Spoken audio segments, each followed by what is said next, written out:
Let's move on now to the Las Vegas Raiders in our 2023 NFL Draft review. But before we get into that, if you have not already, subscribe to the channel and ring that bell to get notified when we create new Las Vegas Raiders content or just general NFL content about the Las Vegas Raiders. We are trying to get to 2,000 subscribers by the 2023 NFL season. So it's the easiest way to help us reach our goal, and it's also the easiest way for you to get notified when we create Raiders content. And Ryan, let's get into it. The Las Vegas Raiders, I think, had a really good draft. I mean, yeah, I think the perfect players fell to them for their first 3 picks for sure. And then I think they added good value the rest of the way down. And even with all the other like additional offseason acquisitions that they've made, this is going to be a fun training camp to watch to kind of figure out who the final 53 is going to be, who the starting 22 are going to be, and go from there. No, yeah. I think what they were able to get in this draft is tremendous. And let's just go ahead and jump right into it. Starting off at number 7, Tyree Wilson falls all the way down to them, and they get probably the most or the second most important position on the defense locked up, right? Mm-hmm. They get a really powerful edge rusher, a little raw, but he has elite traits, and I think he's going to come in and he's going to make a day one impact on this defense and getting after the quarterbacks in this division. So I really like that one. Some people were a little higher on him. Some people thought he would be the number 1 edge to go off the board. Some people thought he would go a little bit later. But all in all, I love that pick for them. I think that's fantastic. Well, and I see at minimum with Max Crosby on one side, I see at minimum what they're going to get is a Myles Garrett, Jadeveon Clowney type matchup. If they can get that kind of production out of him, I think then that's a good production, rookie year. And then if he can grow from that, then if he is able to come and him and Max are able to compete against one another for sacks, then like this defensive line is going to be tough. Like they're tough to handle, absolutely tough to handle. Oh yeah. So great pick. I wouldn't have disapproved of too many of the picks that were available there, except honestly probably for Will Levis. And so the next year's quarterback class is going to be much better. I think the Raiders can trade up or go and get the quarterback that they like in next year's class. So developing the team here, I think, is the right move. They could have gone Gonzalez, could have gone Skoronski, could have Paris Johnson Jr. wasn't available there. But there are a lot of different ways that they could have gone, and I would have been happy with that. No, yeah. I think they could have gone wrong, but I really like the one that they went with there. So yeah. Moving on now to their second pick. This actually was one of my favorite value picks in this class because I had a top 20 grade on Michael Mayer, and they get him here all the way down at 35. And to me, that's just incredible value. Most people's tight end 1 in this class, and to get him here top of the second round, I think it is tremendous value. And Josh McDaniels is going to be able to use him really, really well. Set him up in line, set him up in the slot, and he even has some of the ability to play out wide. Well, his nickname is Baby Gronk, so I think it's only fitting that he goes to the coach that essentially, jumpstart Roski's career to what it is now and what we will always remember him as. So I think he knows exactly what to do with Michael Mayer and how he can be successful, and also then working with Jimmy G as well. Like, so this is such a Patriots tight end in Las Vegas, and I think he is going to excel. I think he's going to do very well very quickly. He is, as I've talked about, like a 3-down tight end. You can line him up in line, and he can block. He can be that 6th lineman. You can also line him up. He can go and do great routes, get open as well. And you can also line him up in the slot, just as you said. You can move him around. So it's going to be a great addition. And comparing him up then with Devontae Adams and Jakobi Meyers, I mean, those are 3 solid weapons for this Raiders team.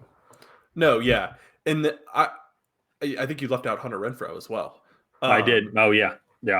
So I really like that pick. I also like the Byron Young pick from Alabama. They were very specific when they announced this pick, which Byron Young it was.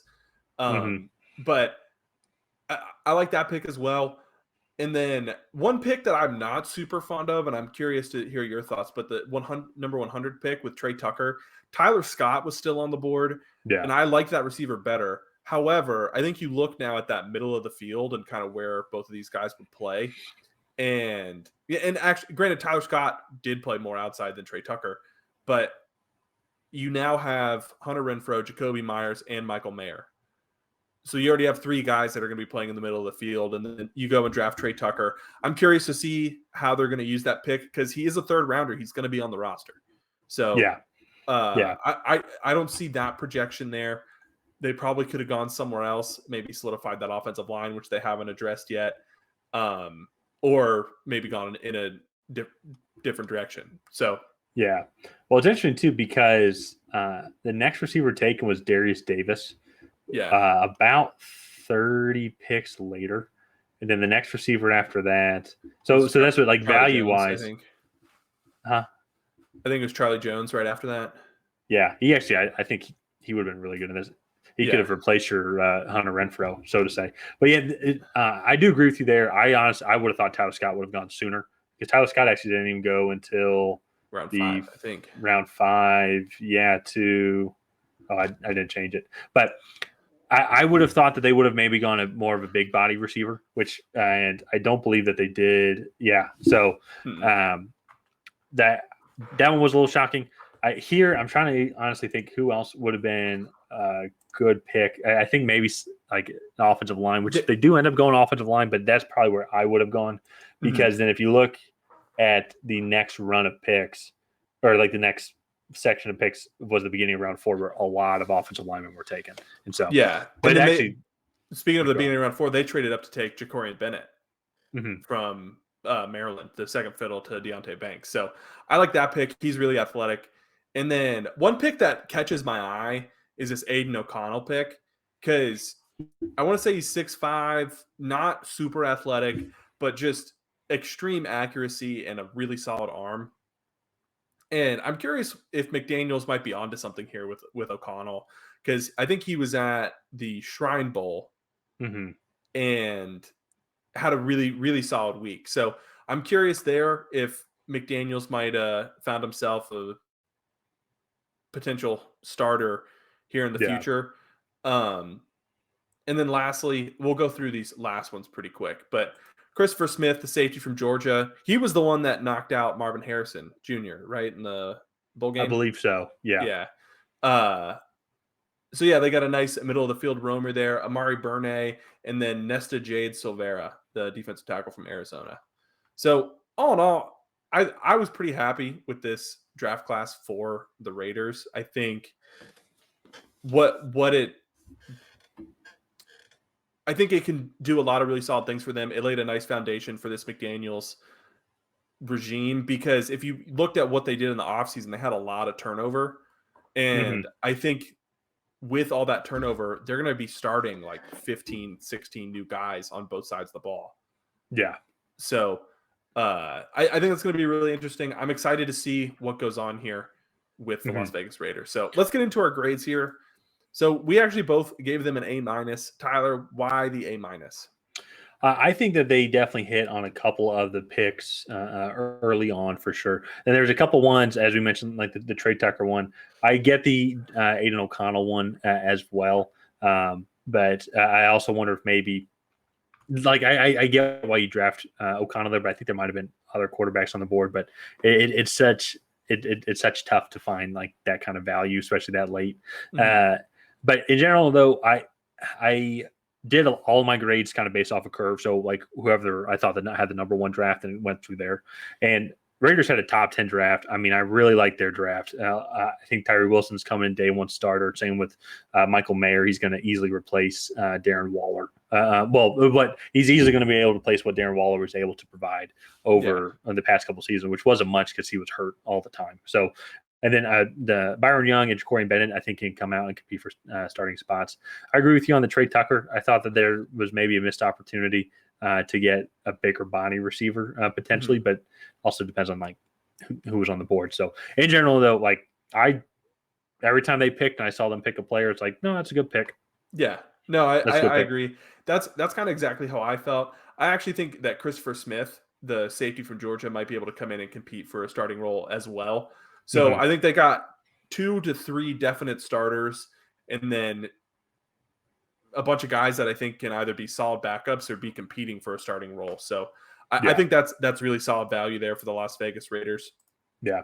The one thing I wish that they would have addressed, and they re-signed offensive linemen, but they didn't really add too many that I can at least see here according to the NFL free agency tracker. And they didn't add any in the draft. I know they had a good offensive line last year, but I think they didn't have too many injuries. And so just adding depth on that offensive line is always crucial. I think they hit a lot of key areas, but I think that would have been an area that I think would have definitely helped, because if one of those offensive linemen goes down, the whole offense last year, that which kind of kept them in contention all those games, was running through Josh Jacobs.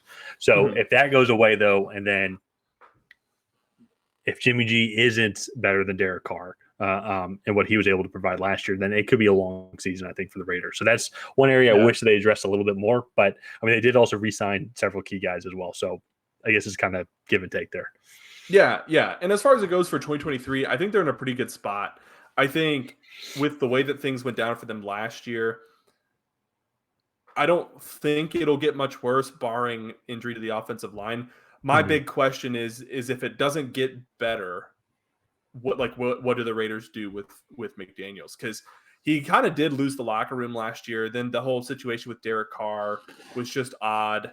And I think the Raiders organization is putting a lot of trust in McDaniels. And if it doesn't come to fruition, I think we could possibly see some coaching turnover in Las Vegas. Because that's he made a lot of big changes this offseason. And so it'll be curious to see. But let's go ahead and wrap up the Las Vegas Raiders draft recap there. If you guys have not already, please go ahead and like and subscribe and leave a comment down below on what you thought of the Las Vegas Raiders draft. Did you love it? Did you hate it? Tell us we're wrong. Anything, we'll try to do our best to respond, and let us know down below. And other than that, we will see you guys next time.